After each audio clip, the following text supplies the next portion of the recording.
वंशीविभूषितकरान् नवनीरदाभार पीताम्बरादरुण बिम्बफलादोष्ठान् पूर्णेन्दुसुन्दरमुखा दरविन्दनेत्रात् कृष्णात् परं किमपि तत्त्वमहं न जाने। गुरुर्ब्रह्मा गुरुर्विष्णु गुरुर्देवो महेश्वरा गुरुः साक्षात् परं ब्रह्म तस्मै श्री गुरवे नमः। श्री कैलास आश्रम के अधिष्ठात्री देव श्री रामेश्वर देव के चरणों में हम सबका कोटिशा नमन। प्रातः स्मरणीय परम पूज्य श्री सद्गुरु देव जी, श्री श्री गिरी माँ जी, जिनकी अपार कृपा से हमें बुध मंगलमय संत समाजू जो जग जंगम तीर्थ राजू संत समाज के एवं परम श्रद्धेय श्री कैलास आश्रम के द्वादश पीठाधीश्वर महाराज श्री के दर्शन हो रहे हैं। सबके चरणों में हम सबका पुनः पुनः कोटिशा नमन। प्रसंग चल रहा है ज्ञान के साधन। त्रयोदश अध्याय के सप्तम श्लोक में भगवान श्री कृष्ण ने 9 साधन बतलाए। अमानित्व मदम्भित्व महिंसा क्षान्तिरार्जवम् आचार्योपासनं शौचं स्थैर्यमात्मविनिग्रह। अगले श्लोक में 3 साधन। इंद्रियार्थेषु वैराग्य मनहंकार एव च जन्म मृत्यु जरा व्याधि दुख दोषानुदर्शनम। इस विषय पर अभी हम बहुत ही सुंदर संतों के विचार सुन रहे थे। जब तक वैराग्य नहीं होगा तब तक समझ लो हम अभी बहुत दूर हैं आत्म साक्षात्कार से। महामुनि वशिष्ठ भी कहते हैं, हे राम जी, वैराग्य ब्रह्म ज्ञान का निमंत्रण है। जब तक हमें ये संसार की वस्तुएं विषय सत्य सत्य प्रिय लगते रहेंगे तब तक आत्मज्ञान में रुचि ही नहीं हो सकती, परमात्मा प्यारे नहीं लग सकते। तो इस पर भी विचार हो चुका है। अहंकार का अभाव और जन्म मृत्यु जरा व्याधि दुख दोषानुदर्शनम, इन सब में दुख और दोषों को देखना। साथ साथ ही भगवान अगले प्रश्न का समाधान करते जा रहे हैं। जितना हम दोष और दुख देखेंगे अपने आप ही मन वहाँ से हटेगा। तो अगला विषय आया असक्तिरनभिष्वङ्गः पुत्रदारगृहादिषु नित्यं च समचित्तत्वमिष्टानिष्टोपपत्तिषु। इस श्लोक में भगवान श्री कृष्ण 3 साधन बतलाते हैं। असक्ति और अनासक्ति एक ही शब्द है, और शक्ति और आसक्ति एक ही शब्द है। असक्ति यानी आसक्ति, प्रीति का अभाव। कहाँ कहाँ हमारी प्रीति होती है? विषयों में। कभी कोई विषय प्यारा लगता है, कभी कोई विषय प्यारा लगता है।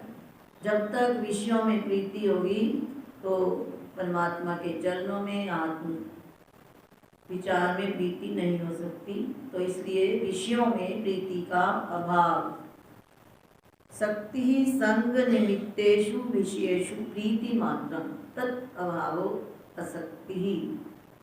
और इससे भी बढ़कर भी होता है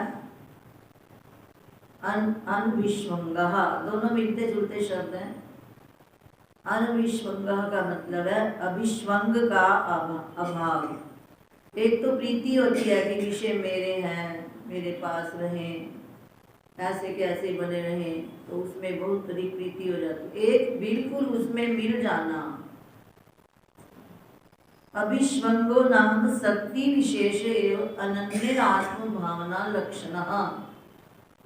उसमें इतना तादात्म्य हो जाना कि यही मैं हूँ, वो जरा भी दूर होने लगे तो बस अपने प्राण ही जैसे चले जाएं। यथा अन्यस्मिन् सुखिनी दुखिनी वा अहमेव सुखी दुखी च जीवती मृते वा अहमेव जीवामि मरिष्यामि च।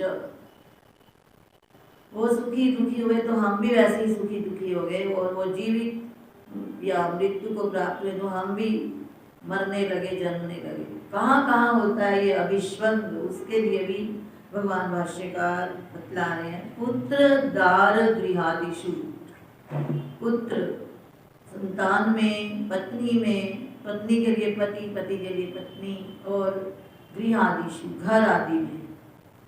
जैसे रामचरितमानस में भी आता है, भगवान राम विभीषण को उपदेश करते हैं कि ये जो तुम्हारी ममता कहाँ कहाँ बटी हुई है, जननी जनक बंधु सुत दारा तन धन भवन सुहृद परिवारा।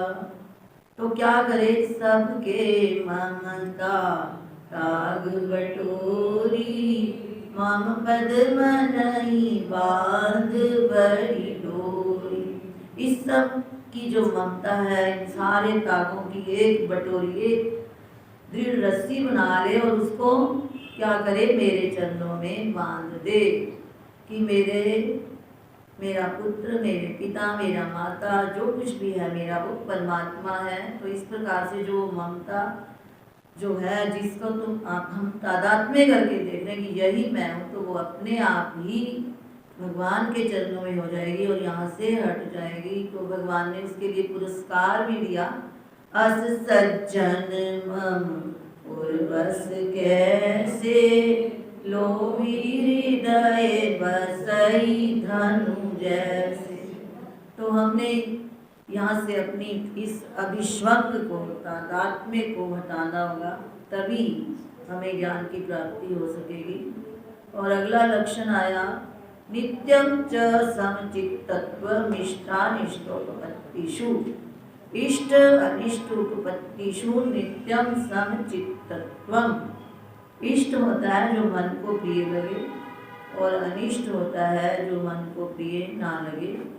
तो दोनों में हमारे चित्त की अवस्था का समान रहना, प्रिय मिलने पर हर्षित न होना, इष्टोपपत्तिषु न हृष्यति न कुप्यति च अनिष्टोपपत्तिषु, तच्च एतन् नित्यं समचित्तत्वं ज्ञानम्।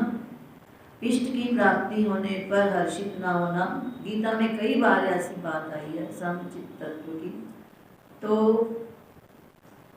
कैलाश आश्रम के अष्टम पीठाधीश्वर जी का जब हम सुनते हैं कि एक बार वो एक कहीं पर भोजन पर गए, कुछ देरी हो गई, तो वहाँ पर मंडलेश्वरों के जहाँ आसन लगे होते हैं, महाराज जी का आसन नहीं लगा था। तो जो शिष्य लोग थे कहने लगे चलो यहाँ पर हम भोजन नहीं करेंगे क्योंकि आसन नहीं लगा। तो महर्षि कहने लगे कि क्या हो गया, भोजन ही तो करना है। तो जहाँ पर सामान्य लोग कर रहे थे वहीं बैठ गए। तो जब उन्होंने देखा व्यवस्था वालों ने, तो बहुत अधिक पश्चाताप किया, क्षमा मांगी और उनको ठीक जगह पर आसीन किया। तो ये होता है, चाहे कोई मान करे अपमान करे, परंतु उनका चित्त जो है वो समान रहता है। नित्यं च समचित्तत्वम् इष्टानिष्टोपपत्तिषु, क्योंकि सुख दुख मान अपमान ये आत्मा में नहीं है, वो दृढ़ आत्मनिष्ठ होते हैं। तो उनको इस प्रकार का कोई प्रभाव नहीं पड़ता, वो सुख में सुखी नहीं होते और दुख में दुखी नहीं होते। हर हाल में खुश रहना संतों से सीख ले, महफिल से जुदा रहना मेरी माँ से सीख ले। हर हाल में खुश रहना संतों से सीख ले, महफिल से जुदा रहना मेरी माँ से सीख ले। संतों से सीख ले कोई, मेरी माँ से सीख ले। संतों से सीख ले कोई, मेरी माँ से सीख ले।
रहना, संतों से सीख ले।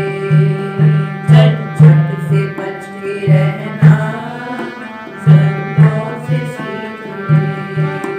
मरने के बाद मुक्ति सब लोग बताते हैं, मरने के बाद मुक्ति सब लोग बताते हैं।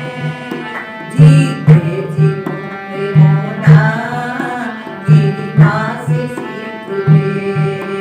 जीते जी मुक्त होना, संतों से सीख ले।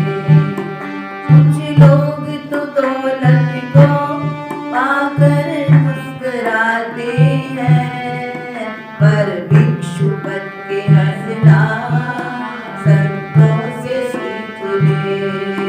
हर